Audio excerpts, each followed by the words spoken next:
The dynamic ground truthing system is a system that allows our customers to have what we like to call a gold standard in terms of the vehicle understanding its environments and the objects in that its environment and the objects in that environment.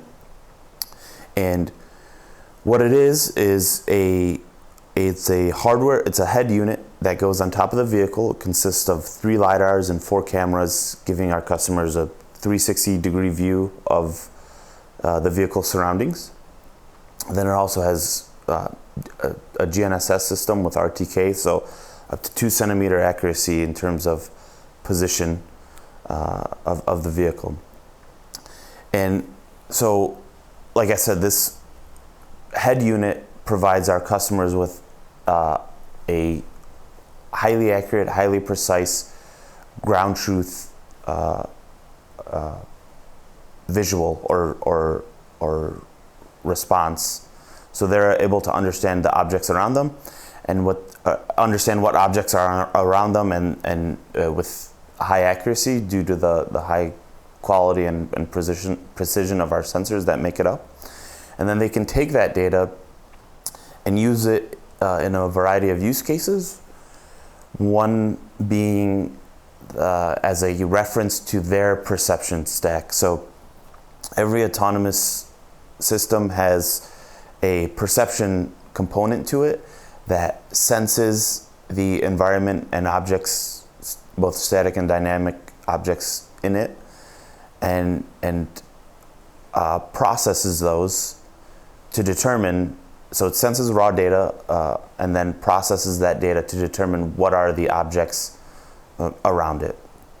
And our ground truthing system is it's a very expensive system, and because it uses these high quality sensors, so it's not a system that would be used in a commercial vehicle. It's meant for customers to take that reference data, and one of the use cases is using that reference object data and comparing it to their object data from their perception stack to understand their performance and validate as well how, their perception system.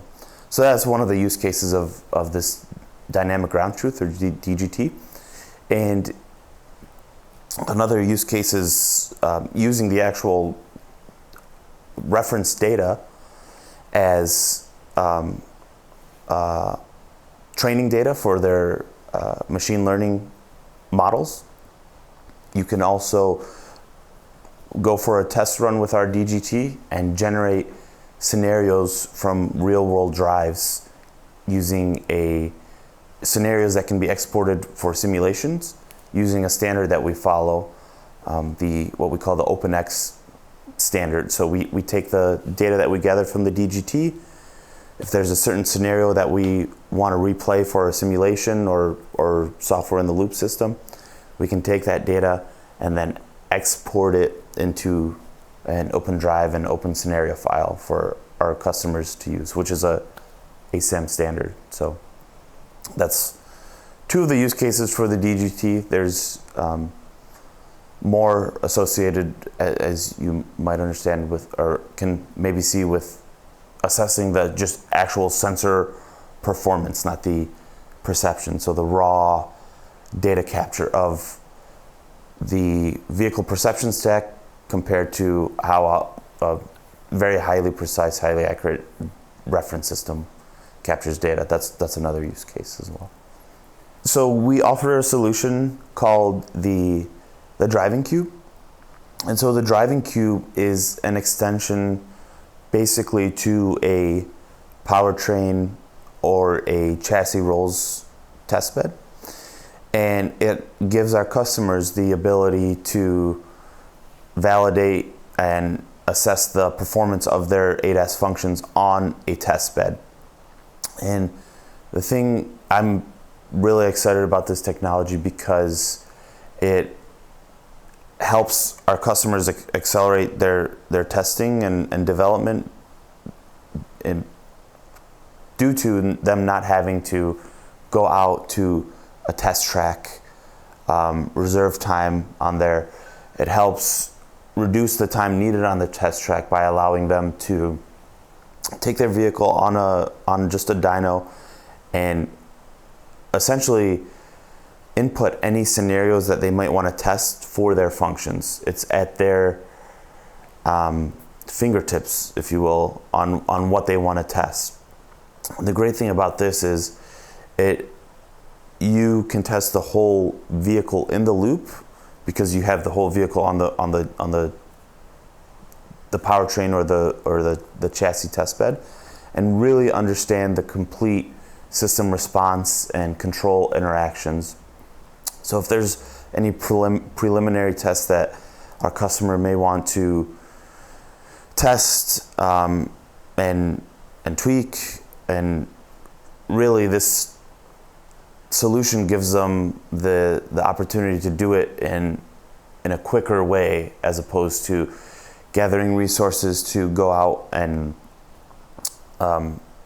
for testing on the test track, reserving track time, which costs money, creating and replicating scenarios that they might want to test is great, because in our driving cube we can